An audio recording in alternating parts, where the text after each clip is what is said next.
بسم اللہ الرحمن الرحیم۔ نماز عید 2 رکعات کے اوپر مشتمل ہے۔ نسائی شریف کی حدیث ہے، جناب عمر فاروق رضی اللہ عنہ کہتے ہیں کہ عید کی نماز 2 رکعات پہ مشتمل ہے اور یہ مکمل نماز ہے، آدھی نہیں ہے۔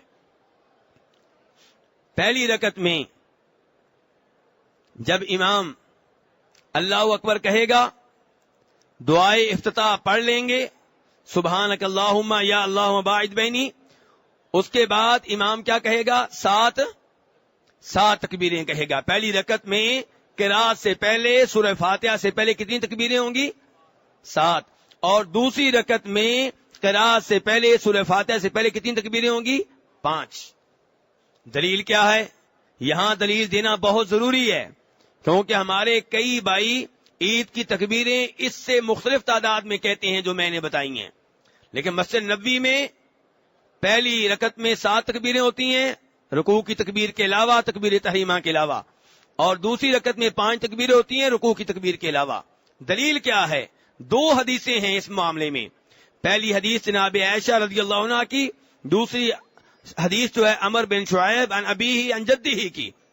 دونوں حدیثوں کا خلاصہ یہ ہے، دونوں ابو داؤد میں آتی ہیں، دونوں درست ہیں کہ نبی علیہ الصلوۃ والسلام پہلی رکعت میں 7 تکبیریں کہتے تھے، دوسری رکعت میں 5 تکبیریں کہتے تھے رکوع کی تکبیرات کے علاوہ۔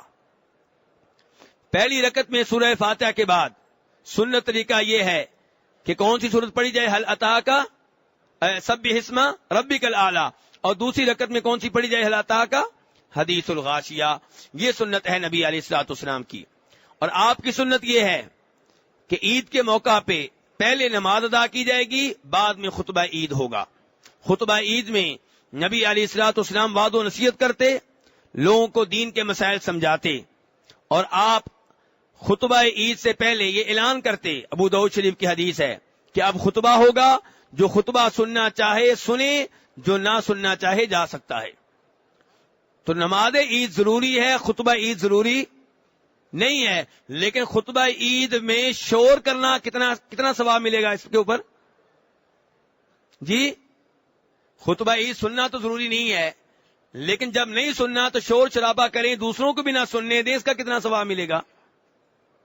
دیکھا یہ کیا ہے، ادھر خطبہ عید ہو رہا ہوتا ہے، میرے اردو بولنے والے بھائی آپس میں گلے مل رہے ہوتے ہیں، مبارکبادیں دے رہے ہوتے ہیں، پاس جو عربی بیٹھے ہوتے ہیں وہ کہتے ہیں چپ کرو یار ہمیں خطبہ سننے دو۔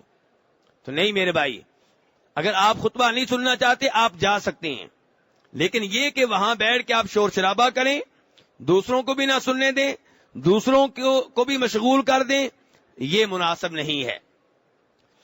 نماز عید کے بعد ایک دوسرے کو تقبل اللہ منا ومنکم کہہ کے مبارکباد دی جا سکتی ہے، صحابہ کرام کا یہ معمول تھا۔